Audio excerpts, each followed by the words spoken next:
Hello sir. Firstly good morning. Very good morning. నమస్తే. నమస్తే sir. Sir అయితే ఇప్పుడు ఈ అస్మిత లీగ్ ఛాంపియన్‌షిప్ అనేది మీరు కండక్ట్ చేస్తున్నారు గదా! సో, దాని మెయిన్ ఎయిమ్ ఏంటి సార్? బేసిక్‌గా యోగా అనేది ప్రతి మానవునికి అవసరం. ప్రతి మనిషికి అవసరం. సో, ఇది భారతీయ సంస్కృతి కదా!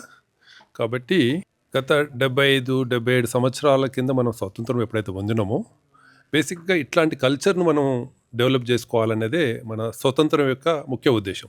దానిలో భాగంగా యోగాను ప్రతి ఒక్క వ్యక్తిలో ఒక దినచర్యగా ముందుకు పోవాలనే ఉద్దేశంతోని ప్రధానమంత్రి నరేంద్ర మోదీ గారు యోగాను ఒక దేశానికే రిస్ట్రిక్ట్ కాకుండా ప్రపంచం మొత్తంలో అందరూ దీన్ని ప్రాక్టీస్ చేయాలనే ఉద్దేశంతో యోగాను ఒక ఇంటర్నేషనల్ రెజల్యూషన్ ద్వారా యుఎన్ రెజల్యూషన్ ద్వారా ప్రపంచంలో అన్ని దేశాలు దీన్ని పార్టిసిపేట్ చేసే విధంగా చేయడం జరిగింది. సో దానిలో భాగంగా ముఖ్యంగా ఉమెన్స్ అనేది వాళ్ళు హెల్తీగా ఉంటేనే దేశం హెల్తీగా ఉండడానికి అవకాశం ఉంటుంది. కాబట్టి ఓన్లీ యోగా చేస్తే సరిపోదు. కాబట్టి దాంట్లో వేరే బెనిఫిట్స్ కూడా ఉండాలి. స్పోర్ట్స్లో ఏదైతే రిజర్వేషన్స్ ఉంటుందో ఈ యోగాసన స్పోర్ట్స్ ద్వారా స్కూల్స్, కాలేజెస్ మరియు ఎంప్లాయ్మెంట్లో కూడా ఈ టోర్నమెంట్ ద్వారా మెరిటోరియస్ వాళ్ళకు అవకాశం ఉంటుంది. కాబట్టి ఈ ఉమెన్స్ టోర్నమెంట్ను కండక్ట్ చేయడం జరుగుతుంది. Okay sir. సో, ఇది బేసికలీ ఓన్లీ ఇప్పుడు ఒక వుమెన్స్‌కేనా సార్ ఇది కంప్లీట్‌గా? ఈ టోర్నమెంట్ అస్మిత అనేది exclusive for women's.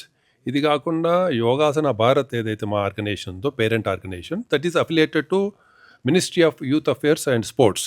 So Yogasana Bharat Yogasana Sports Association తెలంగాణకు సంబంధించి is affiliated to Yogasana Bharat. ఇది గత 6 సంవత్సరాల నుంచి స్టూడెంట్స్కు అంటే juniors, seniors, youth and elderly persons, so అన్ని ఏజ్ రేంజెస్లో కూడా టోర్నమెంట్స్ని కండక్ట్ చేయడం జరిగింది. అది 6 సంవత్సరాల నుంచి మన తెలంగాణలో కూడా కండక్ట్ అవుతుంది. చాలామంది మన తెలంగాణ యొక్క మెరిటోరియస్ పర్ఫార్మెన్స్ నేషనల్ లెవెల్లో కూడా ఛాంపియన్ కావడం జరిగింది. ఆ విధంగా last year Asian yogasana sports federation ద్వారా కూడా Asian games, Asian yogasana tournament నిర్వహించడం జరిగింది. దాంట్లో మన తెలంగాణకు సంబంధించిన ఈ 3 మెడల్స్ రావడం జరిగింది.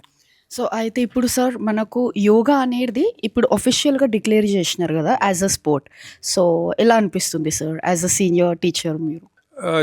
జనరల్గా for every human being basic ఎన్నో పనులు చేయాలనుకుంటారు కదా. Students they want to achieve 10th క్లాస్లో ఉన్నప్పుడు I want to higher marks ఉండాలంటే వాళ్ళు ఫిజికల్గా, మెంటల్గా, ఎమోషనల్గా బ్యాలెన్స్గా ఉండాలి.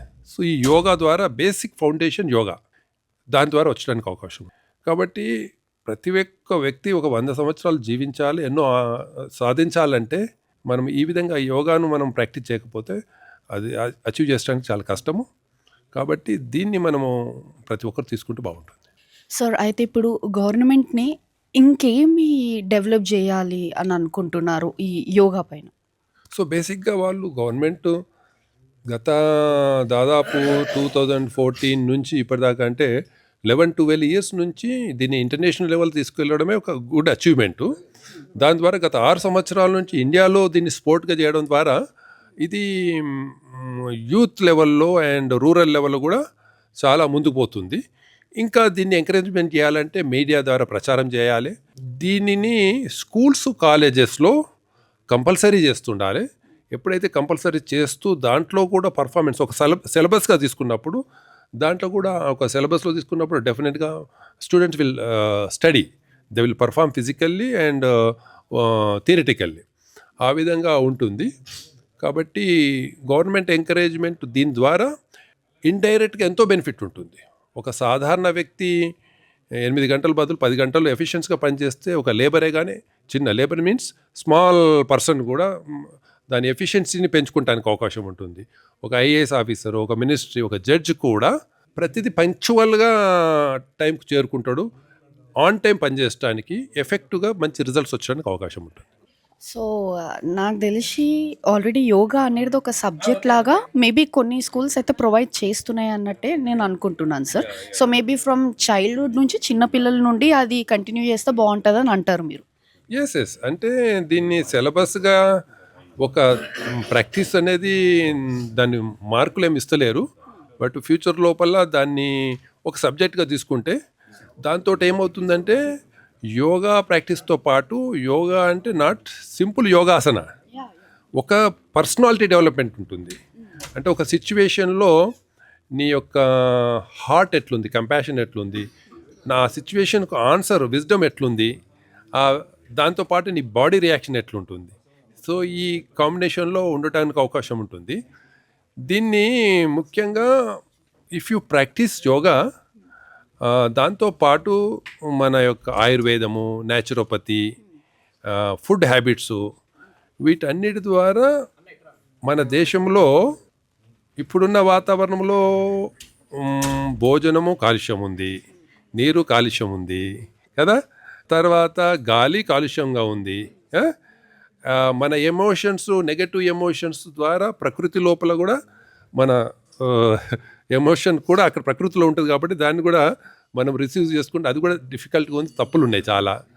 సో కాబట్టి అట్లీస్ట్ ఈ పంచభూతాల్లో మనము నష్టం చేయకుండా ఉండాలి కదా, అండ్ వాటి ద్వారా ఉంటున్న దాన్ని మనము డీటాక్సిఫికేషన్ చేయడానికి యోగా మనకి వస్తుంది. సో ఆ విధంగా he has to become a doctor.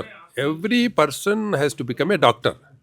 Starting with yoga, దాంతోపాటు దినచర్య బాగుండాలి, దాంతోపాటు ఆయుర్వేదిక్ నాలెడ్జ్ ఉండాలి. ప్రతి సమస్యకు సమాధానం తెలుసుకునే విధంగా ఒక వ్యక్తిత్వం డెవలప్ అవడానికి yoga is base. Thank you so much sir. ఇంకొక క్వశ్చన్ సార్, మా వ్యూవర్స్ కోసం ఒక చిన్న టిప్. సో బేసికలీ ఇప్పుడు మనం యోగా చేస్తే మాత్రం అయితే ఓకే, డెఫినెట్లీ బాడీలో మనం చూస్తాం డెఫినెట్గా చేంజెస్. కాకపోతే మెంటల్ స్ట్రెస్ నుంచి మనం బ్యాలెన్స్ చేసుకోవాలంటే any few tips for the viewers?